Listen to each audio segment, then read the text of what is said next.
전능하신 하나님 아버지, 금요 기도회로 나아갑니다.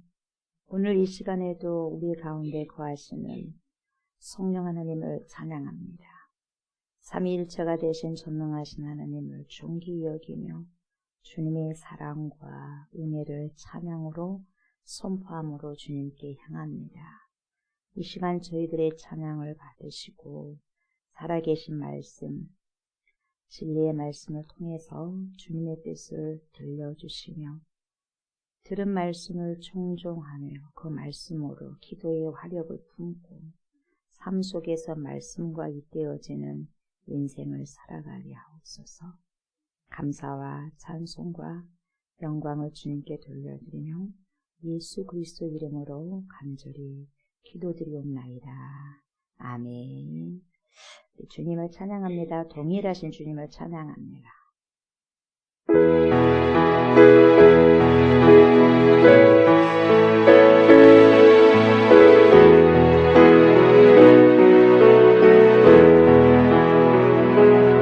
슬플 때만 즐거울 때에만 고난 중에 있을 때에도 변함없이 사랑을 베푸신 주님이 좋아요.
절망이 닥쳐올 때도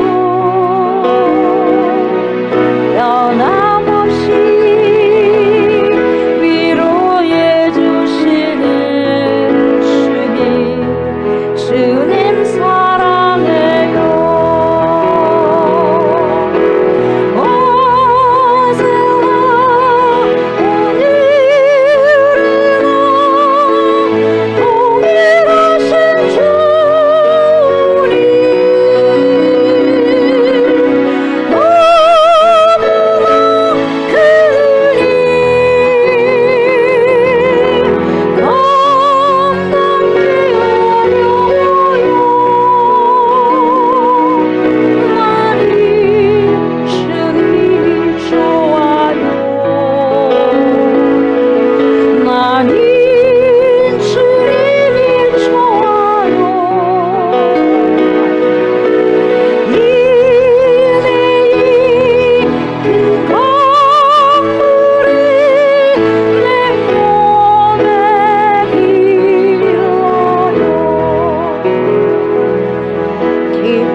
감사가 넘칠 때에도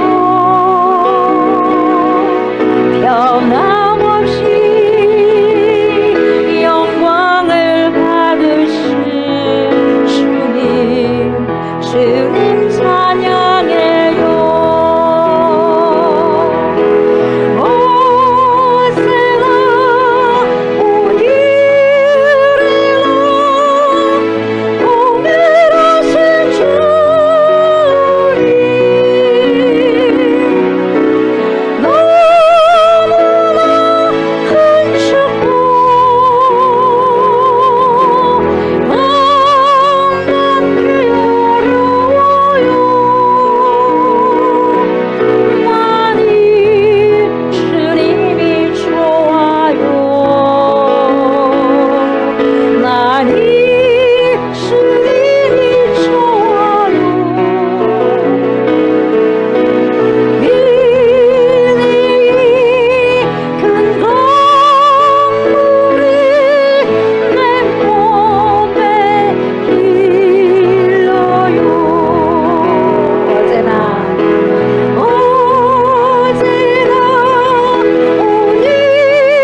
주님, 이 시간 살아계신 말씀, 우리의 영혼을 소성시키시는 귀한 회복의 말씀으로 들어갑니다. 파라클레토스가 되신 성령님 조명하여 주셔서 말씀을 들을 때 알게 하시고 깨닫게 하셔서 깊이 있게 주님의 뜻을 잘 살아내는 은혜가 있게 하옵소서. 감사를 드리며 예수님의 이름으로 기도드리옵나이다. 아멘. 하나님의 살아계신 말씀 봅니다. 아모스입니다. 아모스 5장 1절부터 13절까지입니다. 이스라엘 족속아, 내가 너희에게 대하여 예가로 지은 이 말을 들으라. 전혀 이스라엘이 엎드러졌으며 다시 일어나지 못하리로다. 자기 땅에 던지우며 일으킬 자 없으리로다. 주 여호와께서 이와 같이 말씀하시되 이스라엘 중에서 1000명이 행군에 나가던 성읍에는 100명만 남고 100명이 행군에 나가던 성읍에는 10명만 남으리라 하셨느니라. 여호와께서 이스라엘 족속에게 이와 같이 말씀하시기를 너희는 나를 찾으라. 그리하면 살리라. 베델을 찾지 말며 길갈로 들어가지 말며 브엘세바로도 나아가지 말라. 길갈은 반드시 사로잡히겠고 베델은 비참하게 될 것임이라 하셨나니 너희는 여호와를 찾으라. 그리하면 살리라.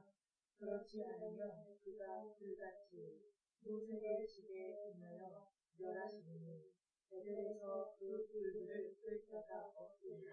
정의를 쓴 쑥으로 바꾸며 공의를 땅에 던지는 자들아, 유성과 삼성을 만드시며 사망의 그늘을 아침으로 바꾸시고 낮을 어두운 밤으로 바꾸시며 바닷물을 불러 지면에 쏟으시는 이를 찾으라. 그의 이름은 여호와시니라. 그가 강한 자에게 갑자기 패망이 이르게 하신즉 그 패망이 산성이 미치느니라. 우리가 성문에서 책망하는 자를 미워하며 정직히 말하는 자를 싫어하는구나. 너희가 힘없는 자를 밟고 그에게서 미래 부당한 쇠를 거두었은즉 너희가 비록 다듬은 돌로 집을 건축하였으나 거기 거주하지 못할 것이요 아름다운 포도원을 가꾸었으나 그 포도주를 마시지 못하리라. 너희의 허물이 많고 죄악이 무거움을 내가 아노라.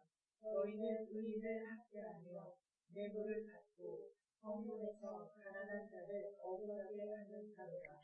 그러므로 이런 때에 지혜자가 잠잠하나니 이는 악한 때임이니라. 아멘. 오늘은 아모스 5장 1절부터 13절까지의 말씀으로 진정한 영적인 소리꾼이라는 제목으로 은혜의 말씀을 나누고자 합니다. 이 시간에도 파라클레토스가 되신 성령 하나님께서 우리 마음을, 우리 심령을 조명하여 주시고 알게 하시고 깨닫게 해주셔서 하나님의 말씀 깨닫고 아는 만큼, 조명된 만큼 내 삶 속에서, 우리의 삶 속에서 살아가고 살아낼 수 있는 그런 은혜가 있기를 원합니다. 그런 기도하는 마음으로 말씀을 청종하셨으면 좋겠습니다. 아멘. 오늘은 저번 시간에 살펴보았던 것을 한번 쓱 넘어갈 겁니다. 쓱 한 번 더 반복해서 말씀을 드리고 난 다음에 미처 우리가 살펴보지 못했던 그 부분을 이렇게 다루고 말씀을 마무리하고자 합니다. 오늘 본문을요, 5장 1절부터 반복해서 읽었잖아요. 아모스 5장을 보면은 1절부터 3절까지는 뭐라고 딱 이렇게 기록이 되어 있냐면은 제목이 적어져 있어요. 여러분들도 아마 성경책에 그렇게 기록되어 있을 거예요. 애가라고요, 애가. 애가라고 딱 되어 있는데, 애가라는 것은 노래잖아요. 근데 노래인데 어떤 노래? 슬픔의 노래. 슬픈 노래라는 거죠. 애가. 그리고 이 애가를 듣게 되는 대상은 이스라엘 백성. 이쁘게 이스라엘 내 백성들이요. 이렇게 하면 얼마나 좋겠어요? 근데 이스라엘 백성이 아니에요. 족속이라고 해요. 이스라엘 족속. 이스라엘 족속아 이렇게 말하고 있습니다. 그래서 말하는 주체가 하나님이 아니고 아모스 예언자가 지금 말하고 있는 거잖아요. 그래서 예언자가 이제 지금 이 나라를 두고 지은 하나의 애가입니다. 그래서 쭉 그것을 지금 이야기해주고 있는데 그 애가의 내용이 우리가 그때 봤잖아요. 뭡니까? 전체적으로 보면 처녀 이스라엘이 엎드려질 때요. 근데 엎드려진 땅이 어디요? 남의 나라 땅도 아니에요. 자기 나라 땅이에요. 자기 나라 땅에서 그냥 엎드려졌다는 거예요. 이게 뭡니까? 죽었다는 거죠.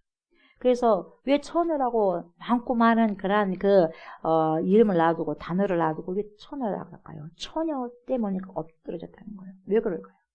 엄청나게 강렬한 그러한 이미지의 단어가 처녀입니다. 뭐냐면 여러분, 정결함이고 막 깨끗함이고 순결함 이런 걸로도 처녀라는 단어도 있지만 여기서는 그런 뜻이 아니에요. 처녀도 엎드려졌고 처녀도 죽었는데 이게 무슨 좋은 소리겠어요? 애도 못 낳아보고 죽었고 결혼도 못 해봐서 죽었다는 거죠. 그러니까 결혼도 못 해보고 죽었다 이런 뜻에서 처녀라고 하거든요. 굉장히 슬픈 노래예요. 슬픈 노래. 그래서 애가죠. 뭔가 이 생산을 해내야 되고 여러분 뭡니까? 이 생산적인 삶을 살아가야 되고 어떠한 것을 생명을 잉태해야 되는데 그러한 삶을 살아가는 것이 하나님께서 원하는 그런 삶이거든요. 하나님께서 하나님 백성들에게 원하는 삶인데 그리고 사람을 살리고 세우는 것이 하나님의 뜻일텐데 그런 삶을 하나님께서는 당신의 백성들에게 요구하셔요. 요구하시고 원하시거든요. 그런데 그런 삶을 뭐예요? 못 살아. 살아갈 수 없어. 안 살아가. 살아갈 수 있어요. 더 솔직하게 말하면. 근데 살아갈 수 있지만 안 살아가는 거죠. 그래서 그런 삶을 살지 못했다는 거죠. 그래서 어떻게 만들어져 버렸냐? 오히려 바람을 심었잖아요. 바람을 심어가지고 바람을 거두는 것이 아니라 광풍을 걷어버려요.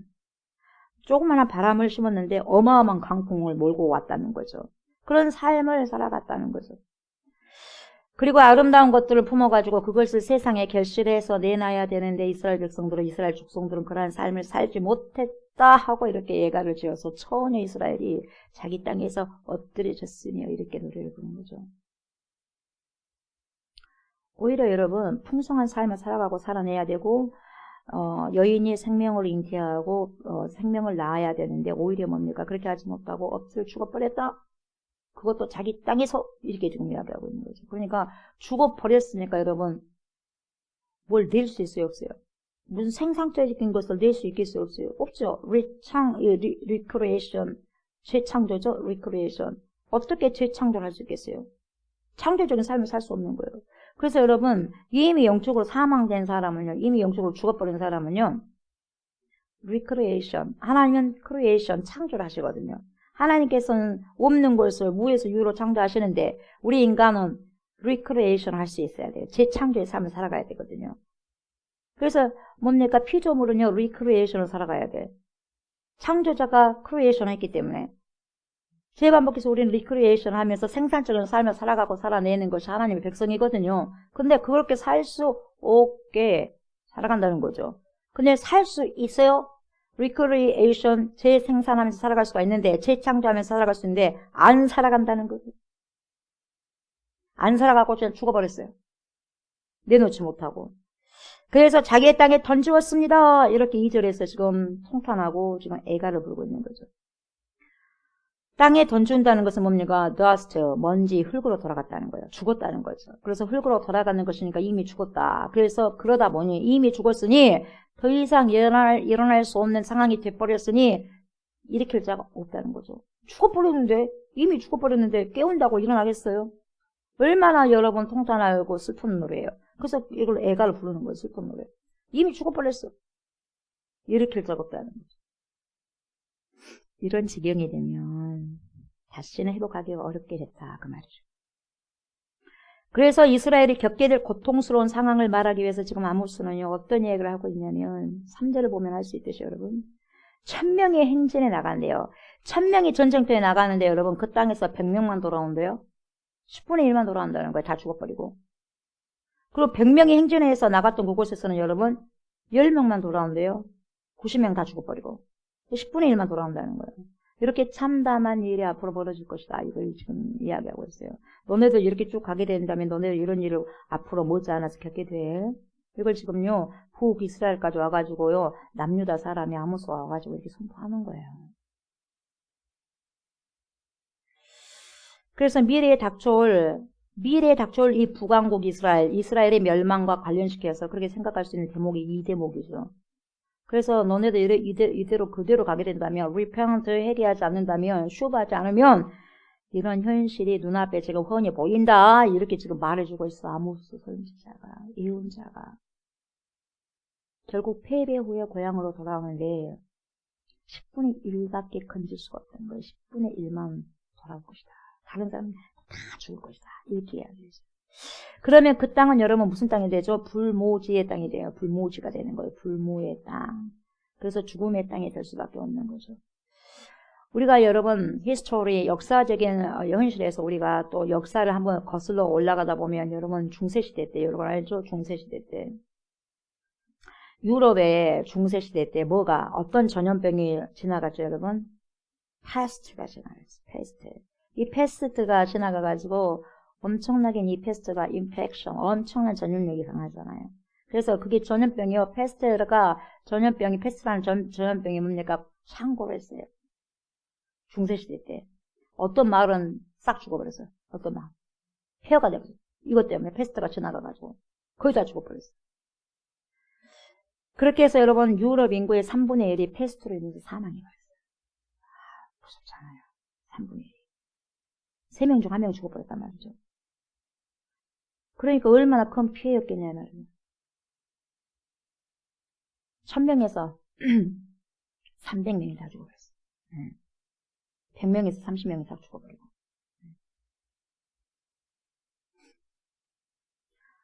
그런데 오늘 본문에서는 여러분 지금 뭐라고 얘기하냐면 10분의 1밖에 남지 않았을 것이라는 거예요. 10분의 1밖에 남지 않을 것이다. 이것은 곧 뭡니까? 괴멸적인 파괴. 완전한 파괴, 괴멸적 파괴라는 거죠. 근데 문제는 뭐냐면 이런 것이 예언자의 눈에는 보인다는 거예요. 이게 보이는 사람이 괴로워, 안 보이는 사람이 괴로워요. 보이는 사람이 괴롭죠. 안 보이는 사람은 안 보이니까 계속해서 그냥 심판의 일을 하는 거예요. 심판이 두려우면 그게 보이면 절대로 그런 짓을 못 하는데 안 보이니까 막 해버리는 거예요. 근데 보이는데 예언자의 눈에는 그러니까 무서운 거예요. 왜냐하면 하나님의 눈으로 역사를 보기 때문에 예언자들은 그래요. 그래서 두려울 수밖에 없는 거죠. 그래서 예언자, 선지자, 이 예언자라는 사람은 하나님의 눈으로, 하나님의 시선으로 현실을 바라보는 자들이기 때문에 하나님의 말씀이 내 안에 파라클레토스 성령님께서 조명해 주시니까 이게 뭡니까? 예언이 되는 거예요. 말씀을 통해서 예언이 되는 거죠, 여러분. 그래서 이 아모스가 활동을 하던 시대는 엄청나게 부유한 시대였어요. 여로보암 2세 그 북왕국 여로보암 2세 때 굉장히 경제적으로 엄청나게 잘 살았잖아요. 부흥의 시기였어요. 경제적으로 부족할 게 하나도 없어요. 요즘에 먹방 시대 얼마나 먹고 뭡니까? 이 시대가 못 먹어서 뭡니까? 죽은 사람 별로 없잖아요. 우리나라만 해서도. 먹방이 엄청나잖아요, 여러분. 좀 틀면 다 뭡니까? 여행 가지, 먹고 놀지, 즐기지, 타락하지, 흥청망청. 그래서 여러분 21세기 지금 흥청망청이죠. 그때만 흥청망청이 아니요. 그때 여러분 여로보암 2세 때도 여러분 얼마나 경제적으로 굉장히 부흥한 시기에서 부족할 것이 없어요. 흥청망청한 시대였어요. 근데 뭡니까? 예언자의 눈으로 보니까 엄청난 지금 뭡니까? 심판이 지금 몰려오거든요. 엄청난 심판의 물결 쓰나미가 지금 몰려오고 있는데 몰라요. 그 쓰나미가 몰려오는 그 지역에서 막 흥청망청하고 막 술 취해서 놀지, 이래서 놀지, 저래서 놀지 그냥 그렇게 푹 거기 세상에 즐겨갖고 거기서 뭡니까? 완전히 쌓여진 상태에서 못 보는 거예요. 쓰나미가 오는 것을 못 보는 거예요. 덮쳐버리는데. 근데 이것을 지금 예언자가 보니까 보이는 거예요, 이게. 하나의 심판이. 이 시대 때, 여로보암 2세 때 사람들, 북왕국 이스라엘 사람들이 보통 평균적으로 어떻게 살았냐. 아이고, 좋다. 마음껏 즐기자. 아이고, 좋다. 그러면서 뭡니까? 먹고 우리는 즐기자, 마음껏 즐기자, 먹고 마시자. 내 영혼아, 흥청망청하게 먹고 마시고 즐기자. 노세 젊어서 놀아. 늙으면 걷지도 못하니까 못 노니까 마음껏 젊어서 놀자. 뭡니까? 나이가 들면 치아도 다 빠져버리니까 먹는 것도 맛없으니까, 맛을 못 느끼니까, 미각도 다 흐트러져 버리니까 젊어서 막 먹어도 돼버리자. 놀아버리자. 막 하는 거죠. 오감도 다 상실되니까 있을 때 한번 해보자. 이런 거죠. 그런데 여러분, 오로지 이때도 깨어있는 자만이 미래를 보고 있다 보니까 굉장히 걱정스러운 거죠. 그래서 북이스라엘의 미래에 닥쳐올 엄청난 큰 쓰나미, 그 비극을 지금 선지자 아모스가 지금 애가를 지어서 노래를 부를 수밖에 없는 상태가 된 거예요. 그래서 애가를 부르는 거예요. 안 부르면 자기가 더 힘들어. 스트레스가 더 심해. 말해도 스트레스인데 왜 안 들으니까. 말을 해도 안 들으니까 스트레스인데 더 스트레스는 무슨 스트레스나 그 말을 안 한 게 더 스트레스니까 그래서 말을 해버려. 누가 그랬어? 예레미야가. 절대 말 안 하랍니다. 왜요? 내가 하나님께서 말씀하라는 걸 했더니 안 들어야 백성들은 오히려 나를 구덩이에 그냥 뭡니까 죽이려고 뽕당 넣어버리고 싫어요 그만 말할 거예요 했는데도 말 안 하니까 더 우라통이 터져서 스트레스 더 받는 거예요. 그래서 말해버리는 거예요. 예언자가 그래요. 이런 애가가 아모스 5장 1절부터 3절까지 이야기죠. 지금 한 번 더 훑어주는 거예요. 여러분 한번 했었던 거예요. 결국 하나님이 예언자를 통해서 말씀하는 것이 무엇이었어요, 여러분? 너희는 나를 찾으라 했어요. 그래도 그 가운데서 그래도 살 길을 일러주는 것이 뭡니까? 찾으라, 찾으라, 찾으라. 그래야만 살리라. 그렇죠? 여호와를 찾으라. 따라시, 따라시, 따라시. 여호와를 찾으라. 그러면 살 것이다. 그래서 찾는다는 것이 사람들이 찾으라고 하니까 성소인 베델로 가고 길갈로 가고 브엘사바로 가라는 그런 말이 아니다 그랬어요. 하나님 찾는다는 것이요. 하나님의 마음을 알고 하나님의 마음과 잇대어 이렇게 있으라는 거예요. 하나님 마음이 있다면 하나님 마음과 잇대어 있어야죠. 그래야지 빨대로 쏙 빨아먹으면 그 물이 나오잖아요. 하나님 뜻을 먹을 수가 있잖아요. 잇대어져 있어야지. 떨어져 있으면 몰라요. 하나님 말씀에 잇대어져 있어야지. 하나님 마음을 알 수 있는 거예요. 그래서 하나님의 뜻을 살아가라는 거죠. 그래서 하나님을 찾는 거거든요. 근데 뭡니까? 막 베들로 가고 길갈로 가고 브엘사바로 가고 그냥 성전만 왔다 갔다 하는 거예요.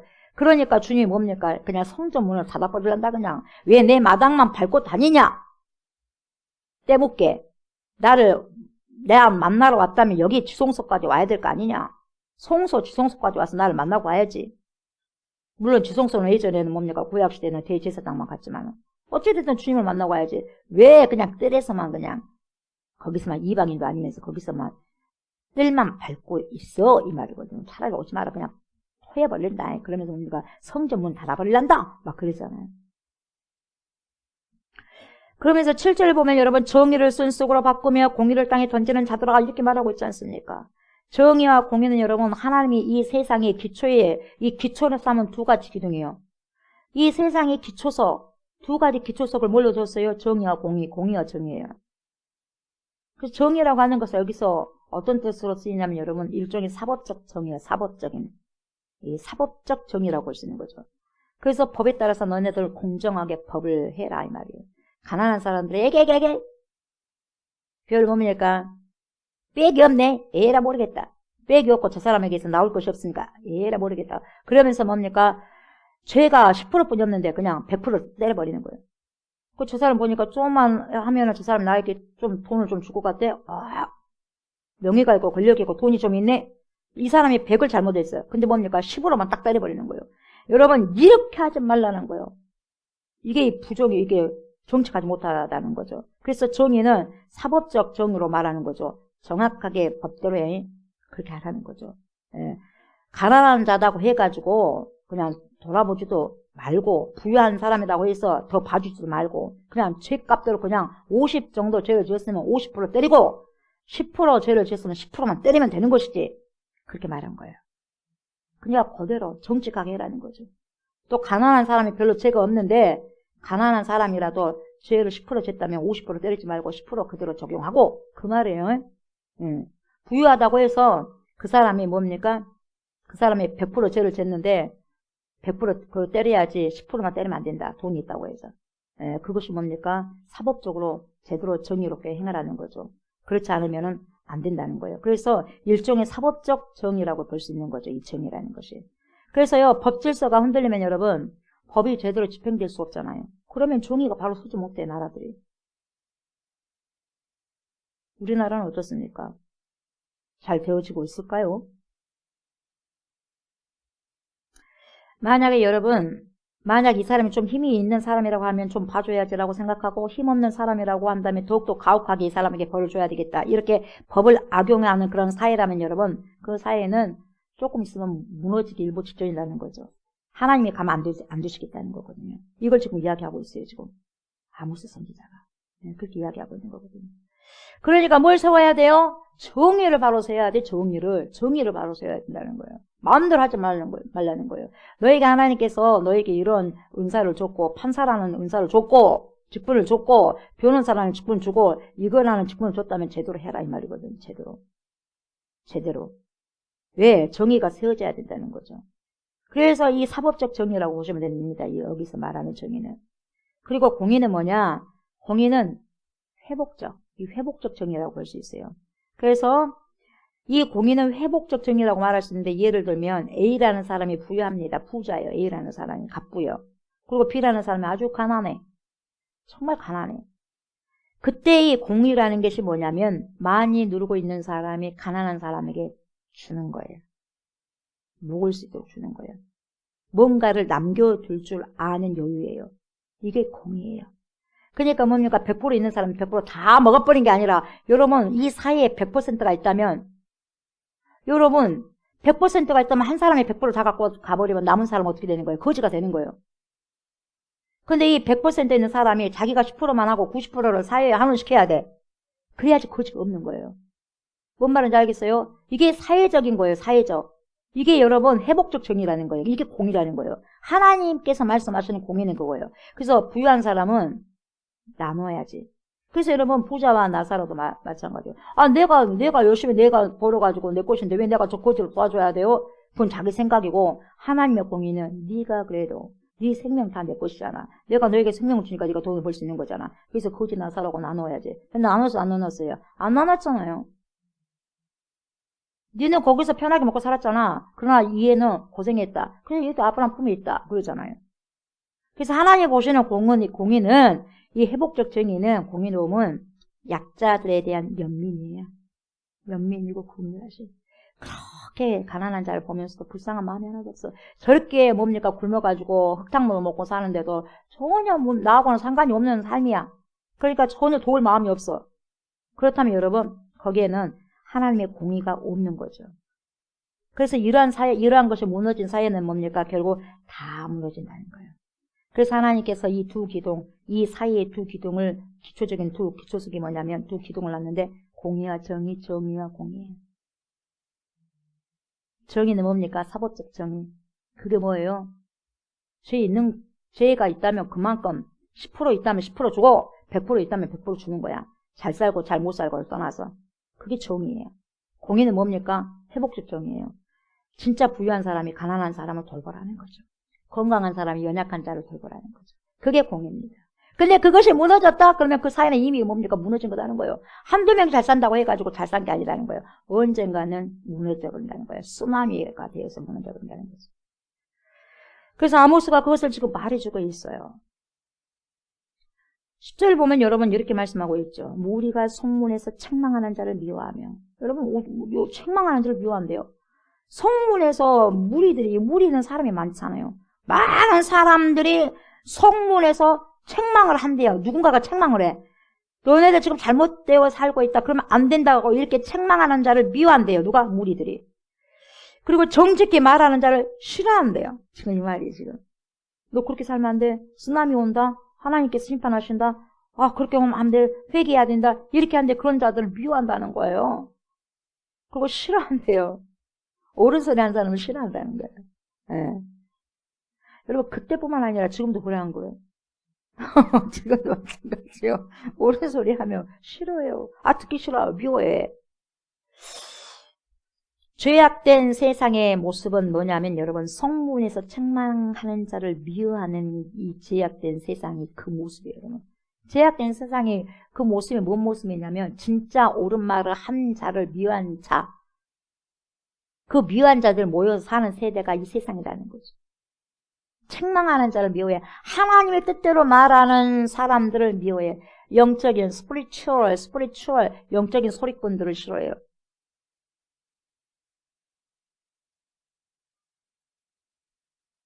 그렇게 살면 안 됩니다. 하나님의 뜻이 이렇습니다. 제발 착취하지 마세요. 제발 억압하지 마세요. 이렇게 말을 하면 사람들이 뭐라고 생각하냐면 저 사람은 도대체 뭐야? 뭔데 자기가 그렇게 우리한테 저기 말을 해? 지나 잘하지? 하면서 매우 불편한다는 거예요. 세상은 이렇게 정직히 말하는 사람은 싫어해. 이것이 세상의 모습이에요. 너무 깨끗하게 하지 마세요. 깨끗한 물에 무슨 물고기가 살겠어요.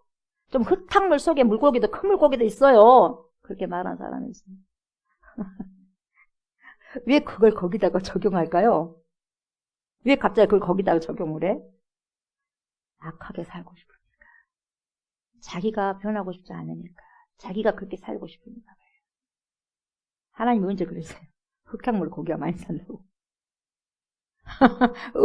성경이에요? 왜 근데 하나님의 사람이, 하나님을 믿는다는 사람이 성경을 가지고 말을 해야지. 세상에서, 아이고, 너무 깨끗한 물에는 물고기 안 살아. 왜 그런 말을 해요?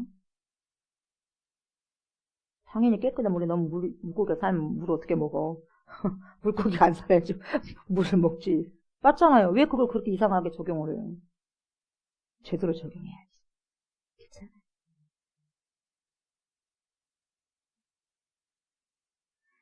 그러다 보니 예언자들은 여러분, 선지자들은요, 이 프로페티 선지자들은 여러분, 소리꾼들은 영적인 스피리추얼, 하나님의 영적인 정직한, true 정직한, true spiritual, 이렇게 하나님의 정직한 그 영적인 말씀을 들고 산 사람들은요, 언제나 시대마다 인기가 없었어요.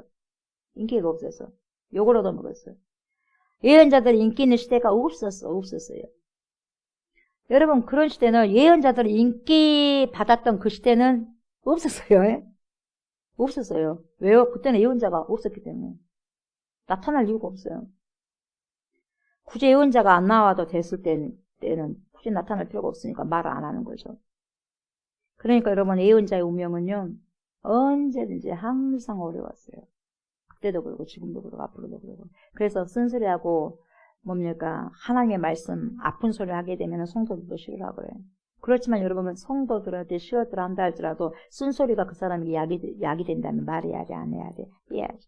진짜 좋은 약은 여러분 안 달아, 써. 제가 약을 먹어보니까 쓰더라고. 진짜 좋은 약은 쓰더라고요. 근데 아이들은 약 달잖아. 왜 달까요? 안 달면 안 먹어버리니까. 왜? 하고 뱉어버리니까. 어른들은 그렇지만 그게 약이라고 생각하니까 써도 먹어. 근데 아이들 하고 뱉어버리니까 일부러 뭡니까? 가장에서 그냥 달짝지근하게 그냥 속여갖고 먹여버리는 거예요. 약물을 좀 넣어가지고. 단 것은 별로 안 좋습니다. 단소리를 하는 게 좋은 게 아니에요, 여러분. 때로는 그 사람을 살리기 위해서는 여러분 쓴소리 해줘요. 아픈 소리 해줘요. 이 엘리비젤이라는 분이 계시는데 이 사람이요. 그가 쓴 책 가운데요. 앞에 이 조그마한 글을 놓고 본문으로 들어가는데요. 이 사람이 쓴 책에 뭐라고 나오면 이렇게 나와. 한 저스트맨이 나와. 저스트맨. 이 저스트맨이 나오는데 의인이잖아요. 저스트맨이. 의인이 나오는데요. 이 의인이 소돔에 오는데 소돔에 가가지고 외쳐요. 소돔에 가서 외쳤는데 뭐라고 외치냐면 살인하지 마십시오. 간음하지 마십시오. 도둑질하지 마십시오. 막 외쳤어. 외치니까 소돔 사람들의 반응이 저 사람 누구야? 처음 봤네?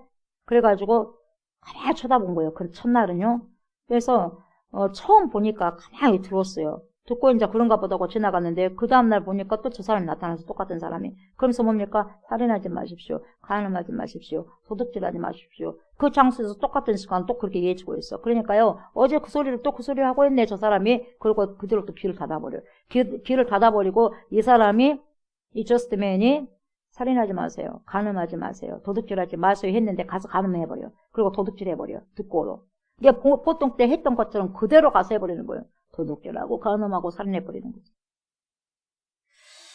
평상시에 한 것처럼 그렇게 해버리는 거죠. 그러다 보니까 답답한 한 소년이 이 저스트맨을 찾아와요. 와가지고 의인을 찾아와서 뭐 말하냐면 의인님 당신의 말을 아무도 안 들어요. 사람도 안 듣잖아요. 그러니 그렇게 수고할 필요가 없잖아요.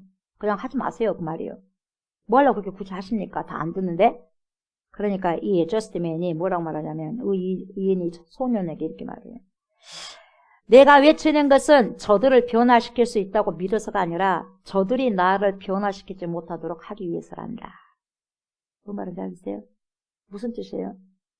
내가 이렇게 계속해서 간음하지 말아라, 도둑질하지 말아라, 살인하지 말아라고 이렇게 외친 것은 하나님 말씀을 외치는 것은 저들을 내가 이 말을 해가지고 저들을 변화시키려고 하는 것이 아니라 물론 그것도 있겠지만 그것이 아니라 오히려 더 큰 것은 저들이 나를 변화시키지 못하도록 하기 위해서. 저들이 나를 변화시키면 나도 저들과 똑같은 사람이 된다 이 말이에요, 여러분. 나도 저들과 똑같은 사람이 되지 않기 위해서라도 내가 선포한다 이 말이에요, 하나님 말씀을. 그 말인지 알겠어요? 내 믿음을 지키기 위해서 내가 전도한다는 거예요. 내가 전도하지 않아야 하면은 전도하지 않는 사람과 똑같은 상황에 되져버리니까 점점점. 그래서 전도한다는 거예요. 그래서 여러분, 우리가요, 하나님의 뜻이 뭔지를 자주 이야기를 해야 하는 이유가 있어요. 그 이유가 뭐냐면, 세상이 변화되기를 원하는 것도 물론 있겠죠. 그렇잖아요. 세상이 변화되기를 위해서 이렇게 살아가야 돼요. 쓰나미가 온다니까요. 하나님 심판이 와요. 우리 회개합시다. 그 다른 사람 회개시키는 거 당연히 필요합니다. 그렇지만 더 중요한 게 뭐냐? 나를 변화시키지 못하도록. 세상이 나를 변화시키지 못하도록. 세상이 세상 따라 살아가지 않도록 하기 위해서 내가 하나님의 말씀을 그냥 선포해버리는 거예요. 이것이 굉장히 중요한 거예요. 내가 세상 따라가지 않기 위해서. 너희는 이 세대를 본받지 말고, 내가 이 세대를 본받지 않기 위해서는 뭐냐? 가만히 있으면 본받을 수밖에 없기 때문에 세상을 본받지 말라고 하는 하나님의 말씀을 내 입에서 그냥 뭡니까? 토설해서 선포하는 거예요.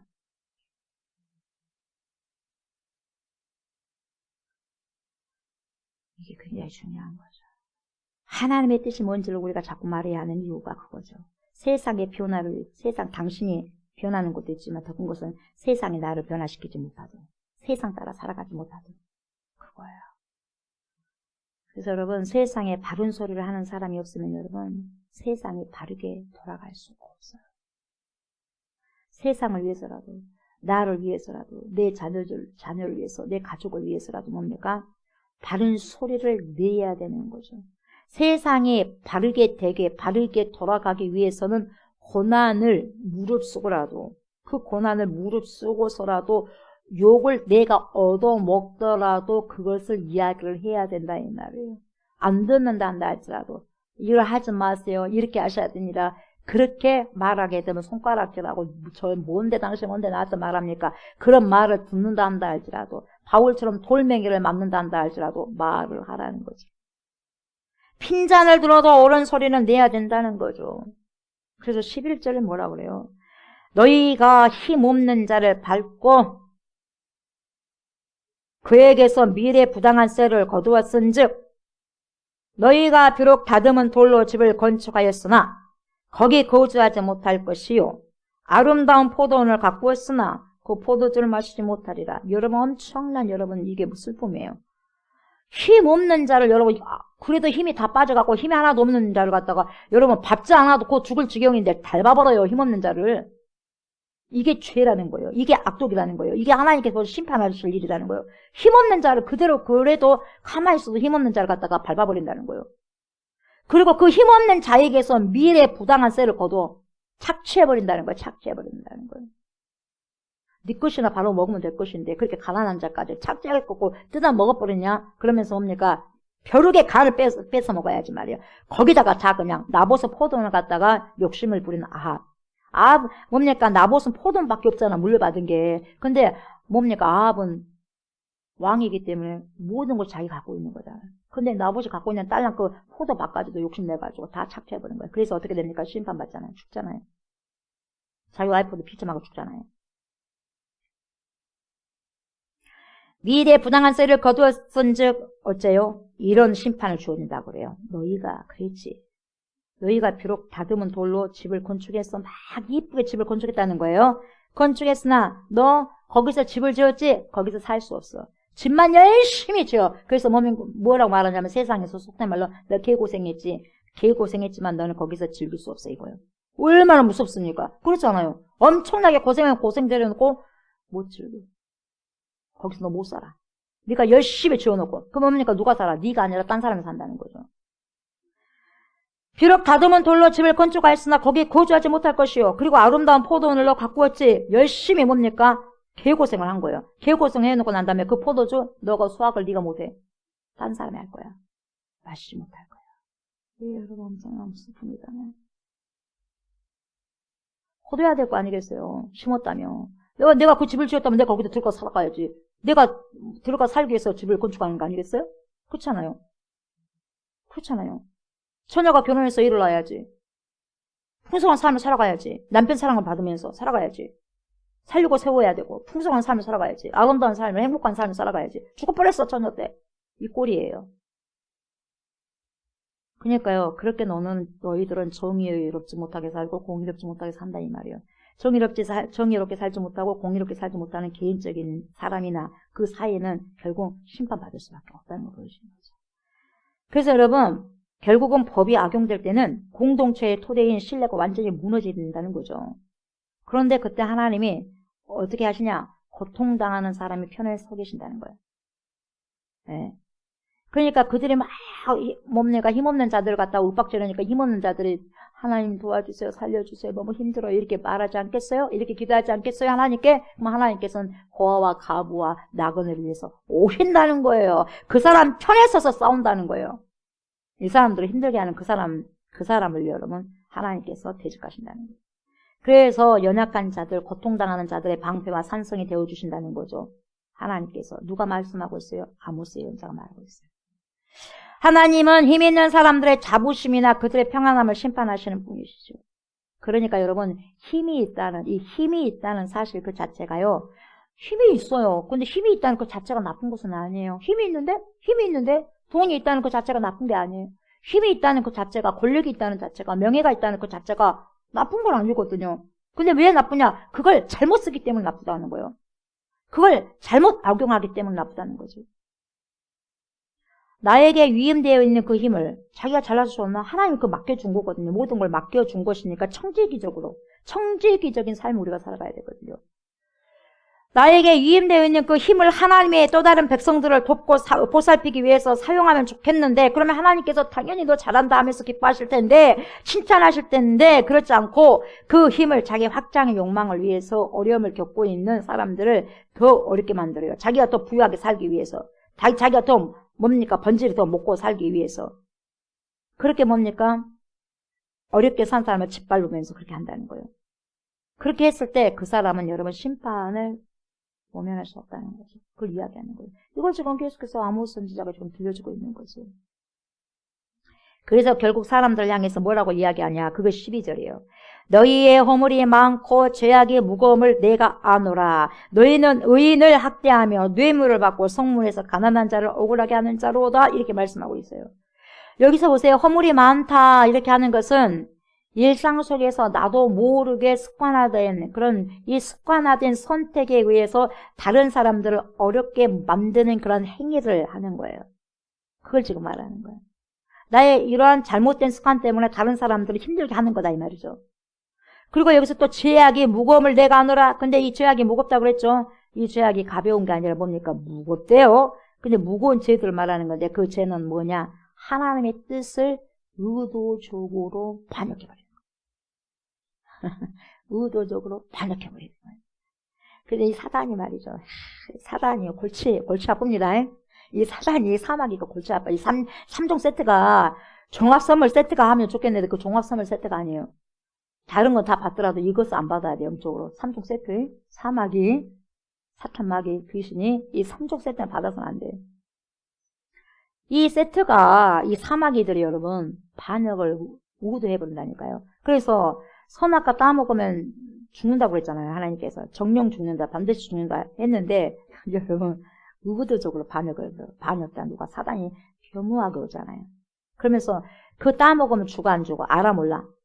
알아요. 알기 때문에 따먹으라는 거예요. 죽여버리려고. 이 사람들 죽여버려서 그냥 하나님 대적해버리려고. 알았다니까. 그래서 의도적으로 반역한 게 사마귀가 하는 일이에요. 사단, 마귀, 귀신.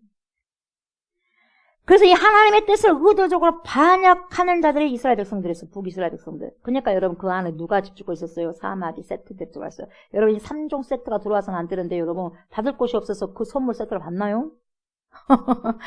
북이스라엘 백성들 받아버렸어요. 나도 받으니까 니도 받고 나도 받고. 그러다 보니까 뭡니까? 사단이 준 게 뭡니까? 돈, 물질, 명예, 권력.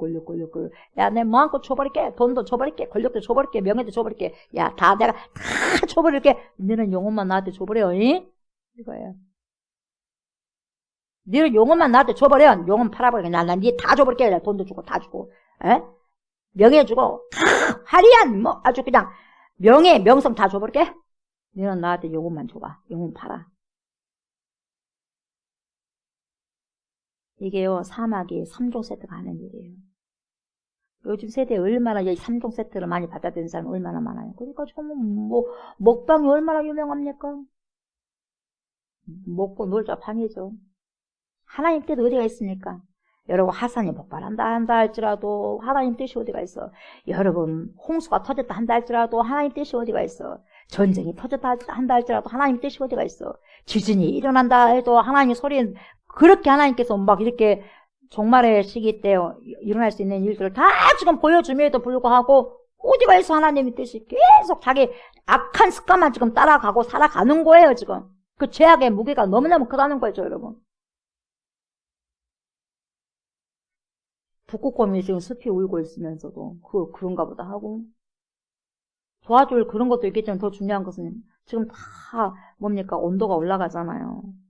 그리고 물이 지금 다 얼음이 지금 녹고 있잖아요. 언제 어떻게 물 받아가 될지 모르는 것이고 물로 뭐 하나님께서는 물로 심판을 다시는 안 된다고 했지만은 그래도 여러분 얼마나 무섭습니까 홍수. 그래야 안 그래요? 근데 이런저런 모든 것이 지구촌 안에서 지금 다 일어나고 있는데도 여러분 내 눈앞에 지금 안 일어났다고 해가지고 다 지금 일어나고 있는데도 불구하고 여러분 하나님의 음성을 들을 줄 모르는 거죠. 이 하나님의 뜻을 의도적으로 반역하는 그런 기질적인 나쁜 것이 우리 안에 있다는 거예요. 근데 결국적으로 본질적으로 보면 뭡니까? 그 들여다 보니까 이 사막의 3종 세트가 우리를 뭡니까? 그게 반역하도록 하는 거죠. 의도적으로. 하나님의 계명을 모르는 사람이 아니다니까요. 이 북이스라엘 백성들이. 하나님을 모르는 자들이 아니에요. 하나님께 여러분 예배 드리는 자들이잖아요. 다 아는 자들이 하나님의 뜻을 몰라서가 아니라 다 아는 자들이 편하게 살기 위해서 자기 마음대로 자기 편할 대로 살기 위해서 오히려 모르는 채 하면서 살아가 버린다는 거예요. 잘 모르겠는데요. 몰라 버렸어요. 모르는 것도 아닌데. 이게 큰 죄라는 거예요. 이게 무거운 죄라는 거죠. 여러분 몰라서 지은 죄보다요 알고도 지은 죄가 더 크고 무서운 거죠. 이것을 우리가 핑계할 수 없는 것이 뭐냐. 우리의 주님은 우리의 중심을 다 아시니까 저 잘 몰라서 그랬는데요. 이렇게 핑계할 수 없다는 거죠 여러분. 네 마음 이리 와봐. 내가 스캔 떠볼게. 싹 걸쳐버리는 거예요. 다 알고 있었어. 할 말 없어요. 유구무원하게 되면 너 밖에 나가서 일을 가는 일 있으리라. 그렇게 되는 거죠. 남북 왕조로 갈라졌을 때 여러분 남왕국 유다와 북이스라엘로 나누어져 있을 때에 남왕국은 나단 선지자를 통해서 주어져 있는 언약이 있어. 그 언약이 다윗 언약이에요. 이 다윗 언약의 바탕을 두어가지고 왕권의 정통성이 남왕국은 계속해서 이어져 왔어요. 그런데 북왕국은 이런 정통성이 없어요. 그러다 보니까 북이스라엘은 이 다윗 언약을 주장할 수가 없었기 때문에 이들이 꼭 붙들어야만 했었던 핵심적 가치가 있었는데 그 가치가 뭐였냐면은 출애굽 정신이었어요. 이것은 꼭 붙들고 있었어야만 됐어요. 이 출애굽 정신이 뭐였냐면 여러분 압제를 하나님이 심판하시고 자유의 땅으로 사람들을 인도하는 것이 출애굽 정신이거든요. 압제를 하나님이 심판하셨어요. 더 이상 압제당하면 안 된다는 거예요. 그래서 430년 동안 이스라엘 백성들이 압제당했잖아요. 그래서 자유의 땅으로 인도함을 받지 않습니까? 그런데 이 정신이 이 출애굽 정신이 서 있어야 됐는데 그렇게 서 있어야 할 그 이스라엘이 지금 어떻게 되어 있는 상태냐면 마치 탈출했던 그 악의 제국으로 다시 돌아가는 꼴이 되어진 거예요, 지금. 다시 애국으로 돌아갔다니까요? 정신이. 영적인 것과 정신적인 것이 지금 돌아가 버렸어요. 애국으로 다시 돌아가는 그런 꼴과 지금 똑같이 되어져 버렸다는 거예요, 지금. 이걸 지금 이야기하고 있는 거죠. 그래서 해방된 공동체가 아니라 다시금 억압의 땅으로 지금 되돌아가고 있다는 거예요. 너네들 그거 모르고 있냐? 근데 너네를 지금 그렇게 웃고 즐기고 놀자 하고 있냐, 지금? 좀 돈이 있으니까 먹을 것이 있으니까 지금 북이스라엘 여로보암 2세 때 경제적으로 지금 풍성하니까 지금 당장 너희들 지금 부족함이 없으니까 지금 그러고 있냐? 다시 너네들은 억압의 땅으로 지금 가고 있다는 거죠. 그걸 지금 영적으로 보여주고 있는 거죠. 여러분 무엇 때문에 그러냐 이 말이에요. 무엇 때문에 지금 애국으로 다시 돌아가냐 이 말이에요. 여러분 몸은 그대로 있어. 몸은 이미 출애굽했지만 이 머리만큼 이 정신만큼 정신과 영적인 것은 옛날 그 습관으로 다시 돌아가더라 이 말이에요. 종살이로 다시 돌아가더라 이 말이에요. 해방된 공동체가 다시 억압의 땅으로 가더라 이 말이에요. 누구에게? 3종 세트에게. 다시 마귀의 사단의 앞잡이 노릇을 하더라 이 말이에요. 무엇 때문에 그럴까요? 행복을 찾기 위해서, 자기의 행복을 찾기 위해서. 행복하고 행복하고 하면서 가는 거예요. 내 행복을 누가 뭐라 그래요? 놔두세요. 나 수박도 먹고 싶고 이것도 뭐 부추도 먹고 싶어요. 고기도 먹고 싶고 나 행복하게 살고 싶어요. 맛있는 거 먹고 싶어요. 그러면서 여러분 자신들의 정욕을 추구하기 위해서 억압의 땅으로 다시 돌아가 버리는 거예요. 저마다 행복하려고 하는 그 욕망, 그 욕구를 채우기 위해서 다시 뻔히 그것이 하나님의 뜻이 아닌 줄 알면서도 그냥 그것을 모른 체하고 아는데도 모르는 체하고 그렇게 살아버린다는 거죠. 그래 살아가 버린다는 거예요. 예습관대로 다시 콩가루가 돼서 살아간다는 거죠. 여러분 새로운 피조물로 살아가야 되는데 다른 고통받는 사람들을 돌아보지 않는다는 거죠.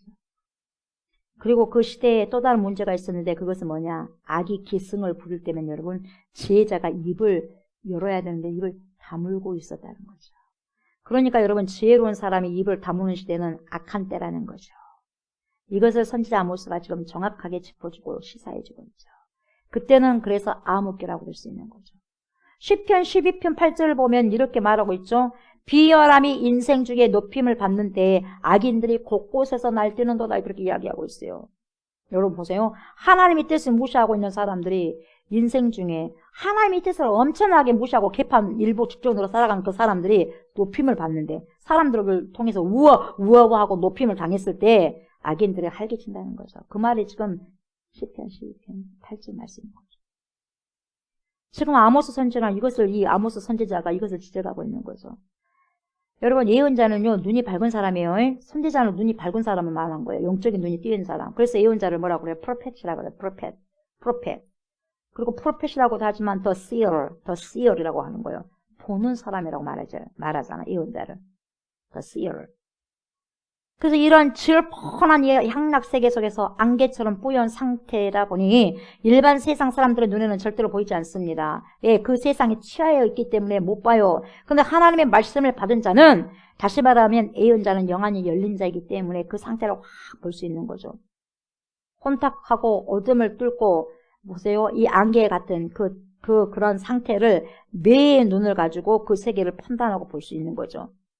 이렇게 살다 보면 큰일 나는데, 이렇게 살다 보면 회개하지 않는다면, 이거 안 되는데, 하나님께서 이렇게 멸망시키시는데, 이것을 훤히 볼 수 있다는 거죠. 보여주신다는 거죠. 그래서 너무너무 안타까우니까 외치지 않을 수가 없다는 거예요. 그래서 때로는 애가를 부르기로 한다는 거죠. 그래서 지금 슬픈 애가를 부르는 거죠. 뭐라고 애가를 불렀어요? 너희가 다 죽는 것을 내가 봤다. 그러니 빨리 돌아와서 하나님께 잘못했다고 용서를 빌어. 너네도 회개해야만 하는 때야. 지금 이렇게 예가를 지금 부르고 있는 거거든요. 곧 망가지는 형편에 있다고 할지라도 예언자는 끝없이 뭡니까? 그럼에도 불구하고 하나님을 찾으라. 그럼에도 불구하고 하나님을 찾으라. 그래도 살 길은 하나님을 찾는 방법뿐이 없다. 이미 처녀가 떨어졌지만은 그래도 하나님을 끝까지 붙잡아야 된다. 이거거든요. 그렇게 지금 선포하고 있거든요. 그래서 여러분 아모스 4장에서는요. 뭐라고 했어요? 너희가 돌아오지 않았어. 너희가 돌아오지 않았어. 이거였어요. 4장은. 근데 5장은 뭡니까? 그렇지만 너네들 찾으라. 하나님을 찾아라. 따라시. 찾으라. 이렇게 선포했거든요. 이때 하나님을 찾는다고 하는 것이 뭡니까? 내 욕망을 이루는 것이 아니라 뭐예요? 나보다 더 큰 하나님의 마음을 기준으로 삼아서 나의 그 욕망으로 가득 찬 그 흐트러졌던 마음, 내 욕망이 내 안에서 가득 찼다면 여러분 하나님이 봤을 때는 네 마음이 이미 흐트러졌어 이렇게 보는 거예요. 이렇게 진단하는 거예요. 내 욕망으로 가득 찼다면, 내 것으로 가득 찼다면, 내가 막 내 행복만을 추구하고 산다면 너는 이미 마음이 흐트러졌어. 이렇게 하나님께서 진단하고 계시거든요. 근데 그 흐트러진 마음을 하나님의 마음으로 기준 삼으라는 거예요. 그럼 하나님의 마음으로 기준 삼는다는 것은 뭘로? 말씀을 가지고 기준 삼으라는 거죠. 그래서 너무 팽팽해진 마음을 너는 조율해야 된다. 조율해서 세상 살아가는 방식의 그런 손율이 아니라 하나님의 손율을 너는 연주하는 사람이 돼야 된다. 그러는 거죠. 하나님의 손율. 그래서 인생들의 하나님의 사람들이 하나님 안에서 아름답게 조율. 저번에 말씀드렸잖아요. 조율. 하나님께서 하나님 안에서 아름답게 조율이 되어서 멋진 하모니 조화를 이루어서 살아가라는 것을 주님이 우리에게 말씀하고 있는 거죠. 이 땅에서 살아가지만 하나님의 백성들은 땅의 것 가지고 하모니를 이루는 것이 아니라 하늘의 조율을 가지고 하늘의 조율을 맞춰서 하모니 이루고 살아가야 된다는 거죠. 조화를 이루면서. 그래서 결국 하나님께로 돌아간다는 것은 뭐냐? 하나님을 찾는다는 것은 여러분 단지 베델이다, 단지 길갈이다, 단지 브엘세바로 가라. 그런 브엘세바나 길갈이나 베델 같은 그런 성소를 찾아갔다고 해서 하나님을 만났다고 너네들 착각하지 말라고 그런 거죠. 그런 종교적인 행위가 아니라 요즘 말로 하면 교회를 평생 동안 들락날락 해도 평생 동안 교회 문 왔다 갔다 한다 할지라도 하나님을 만나지 못한 사람도 있으니까 경각심을 가져라 이 말이거든요. 그래서 결국은 어떤 핵심과 결코 만나지 못한다면 우리 교회 안에서 들어온 것은 뭡니까? 콜, 핵심을 만나야 되는데 그 핵심이 뭡니까? 예수 그리스도를 만나야 돼요. 근데 그 핵심을 못 만난다면 결코 아무런 소용이 없다는 거예요. 평생 동안 교회를 다닌다는 할지라도 예수 그리스도가 핵심이 되거든요. 핵이 되거든요. 그 핵을 결코 핵심을 만나지 못한다면 비참한 인생이 될 것이라고 이야기한 거죠. 하나님을 찾는다고 하는 것은 여러분 길갈이라든지 베델이라든지 브엘세바라든지 이런 성소를 방문하는 게 아니에요. 교회를 왔다 갔다 이 교회 저 교회 가는 것이 아니다 이 말이에요. 하나님을 찾는다는 것은 하나님의 마음과 하나님의 진실로 뭐래요? 잇대어야 돼요. 잇대어야 돼요. 하나님의 마음과 진실로 잇대어져서 하나님과의 인격적인 만남, 인카운터의 만남을 가지는 거죠. 그래서 하나님의 생각을 어때요? 전수 받고 위에서부터 우리에게 전수를 받는 거죠. 전수를 받아야 돼요. 전수 받고 우리의 생각을 주님께 드리면서. 예. 그래서 하나님이 자기 백성들에게 요구하는 삶. 요구한 삶은 뭐냐? 성문 앞에서 공의를 행하는 것이다.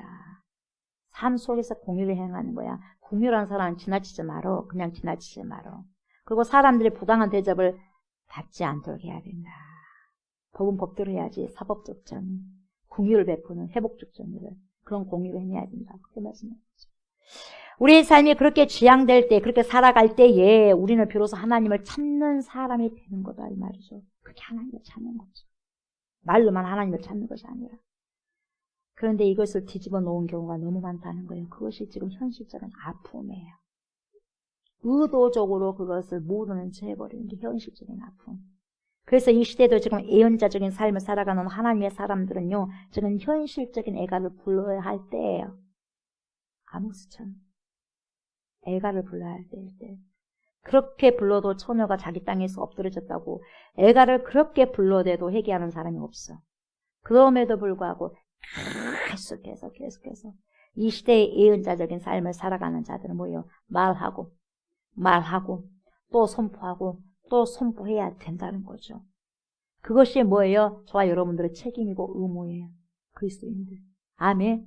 해야 돼. 듣든지 아니 듣든지. 사랑하는 저와 성도 여러분, 그래서 여러분 하나님의 마음을 말해주고 설파해주는 자가 진정한 이 시대의 영적인 소리꾼이 되는 거죠. 영적인 소리꾼이 우리가 되어야 돼요. 하나님의 마음으로 돌아가지 않고 종교적인 행위로 돌아감으로 자신이 마치 하나님께로 돌아온 줄로 착각한 사람이 한 명도 없어졌으면 좋겠어요. 아멘. 네. 그래서 여러분, 저와 여러분들이 이 시대에 진정한 영적인 소리꾼들이 되셔야 돼요. 아멘. 진정한, 그것도 가짜가 돼서는 안 돼. 진정한 true, 영적인 spiritual 소리꾼들이 돼야 돼요. 하나님 말씀을 선포하는 자. 말씀을 선포해야 돼요. 말씀을. 그런 소리꾼들이 되어서 하나님의 마음을 담아서 세상 눈치 보지 말고, 여러분 이 세상이 변화되기를 위해서도 우리가 말을 선포해도 하나님의 말씀을 선포해야 되겠지만, 이 세상이 나를 그리고 여러분들을 변화시키지 않게 하기 위해서라도 이러한 사람을 살리고 세울 그런 영적인 소리를 외치는 21세기의 영적인 소리꾼들이 제가 되고 여러분들이 되시기를 주님 이름으로 축복합니다. 아멘.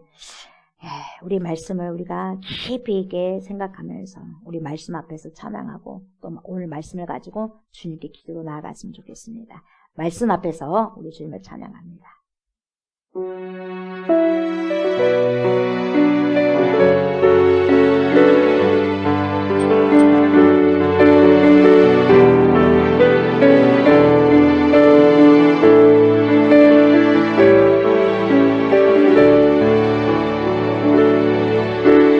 말씀 앞에서 경외함으로 주께 홀로 섭니다.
주님,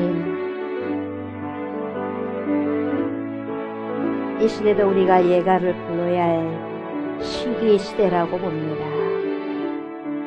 아무리 하나님의 말씀을 외치고 선포하더라도 들을 게 있는 자들보다 듣지 못한 기들이 너무나도 많습니다. Repent, 돌아오라. Repent, 돌아오라. Repent, 돌아오라. 회개하라, 회개하라, 회개하라. 하나님, 아모스가 그 시대의 사람들에게, 북이스라엘 사람들에게 선포했습니다. 그럼에도 불구하고 돌아오지 않았습니다. 그럼에도 불구하고 선포합니다. 한 사람 한 사람 이 소리를 들어서 돌아오는 그 한 사람을 위해서라도 선포합니다. 그리고 세상이 돌아오지 않는다는 알더라도 내가 세상을 따라가지 않기 위해서라도, 세상이 나를 변화시키지 않기 위해서라도, 제가 이렇게 하나님, 우리가 이렇게 하나님의 사람들이 되어서 하나님의 마음과 일대어져서 이 시대에 하나님의 말씀을 선포하는 것이 진정한 영적인 소리꾼이 되어서 하나님의 말씀을 외치는 것이 우리의 사명이고 우리의 책임이고 우리의 의무임을 믿습니다. 그러한 의무와 영적인 거룩한 의무, 거룩한 책임을 다할 수 있는 진정한 영적인 소리꾼들이 우리 모두가 될 수 있도록 하나님 축복하여 주시옵소서. 그래서 끝날까지 믿음을 잘 지키는 영적인 주님의 백성들이 다 되어질 수 있도록 하나님 붙들어 주시옵소서. 그래서 주께서 원하시는 귀한 인생, 생명을 살아내는 인생, 생명을 아버지에 내놓은 인생, 사람을 살리고 세우는 그런 인생, 풍성한 삶을 살아가고 살아내는 인생, 영적인 아름다운 많은 열매들을, 성령의 열매들을 주님 앞에 내놓을 수 있는 사람들, 그러한 자들이, 책임감 있는 자들이, 영적으로 책임감 있는 자들이 제가 되고 우리가 될 수 있도록 하나님 축복하여 주시고 그러한 길로 인도하여 주시옵소서. 그렇게 주님께서 인도하여 주실 것을 믿고 감사드리며 예수 그리스도 이름으로 간절히 기도드리옵나이다. 아멘, 아멘. 이 시간 이 나라와 이 민족을 위해서 기도합니다. 우리나라에 전쟁이 아니라 평화 통일이 이루어질 수 있도록 기도합시다. 그리고 허리 디스크로 입원 중이신 김혜자 권사님과 목 디스크 수술을 한 박중배 성도님과 어깨 통증으로 고생하시고 있는 함태근 집사님이 속히 회복될 수 있도록 중보기도 해주시고, 오늘 21세기를 살아가고 있는 이 악한 시대에 지혜자들이 잠잠하면 우리 주님은 악한 때라고 말씀하셨으니 하나님의 마음과 잇대어져 있는 자들이 하나님의 마음을 알아서 세상이 듣든지 아니 듣든지 간에 회개를 촉구하는 진실한 영적인 소리꾼들이 저와 여러분들 될 수 있도록 기도해 주시고 주님 주신 그런 평강과 은혜로 집으로 돌아가셨으면 좋겠습니다.